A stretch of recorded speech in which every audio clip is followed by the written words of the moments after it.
George, good morning to you. With Ron DeSantis now out of the race, the pressure is on and the stakes are high for Nikki Haley. New Hampshire could be her last opportunity to prove that she could stop Donald Trump as he closes in on the nomination. So here we are, just 24 hours out from the New Hampshire primary, and Nikki Haley largely has the campaign trail to herself today. The former president expected... New Hampshire. Good morning, Rachel. George, good morning to you. For months, Nikki Haley said she wanted this to be a two-person race with Donald Trump, and now she has it. Florida Governor Ron DeSantis suddenly ending his 2024 bid. George. And that's not the last time that Donald Trump would be in a courtroom this year. Completely unprecedented election year. Okay, Rachel, thanks very much. Lindsay? So good to have you with us. Hey guys, good to see you. Good to see you too. I hope you're not freezing out there. So DeSantis, of course, was once considered the main rival to former President Trump. He eked out that slim second place finish in Iowa, but what was the straw that broke the camel's back for his campaign?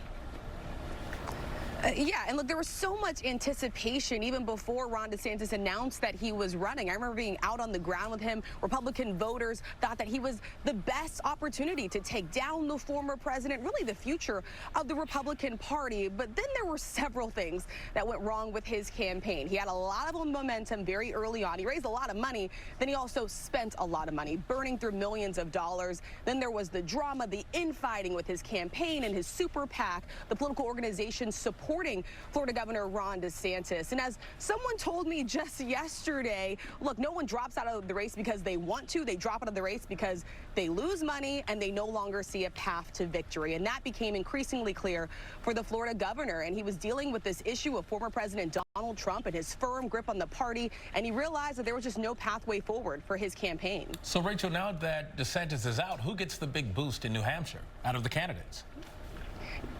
Yeah, that is the big question here. And I can tell you from talking to DeSantis voters and supporters myself, some of them are so-called those never-Trumpers, right? They don't really want to support the former president. They see all this legal drama and chaos as a big turnoff for them. But a lot of them have the former president as the primary. She's trailing the former president now by 11 points, according to the latest poll. And, Rach, we know that this is a different landscape completely than in Iowa. We know that people who are not declared and independents can vote in this primary. Haley is banking on this being a good chance for her. She's also talking tougher on President Trump.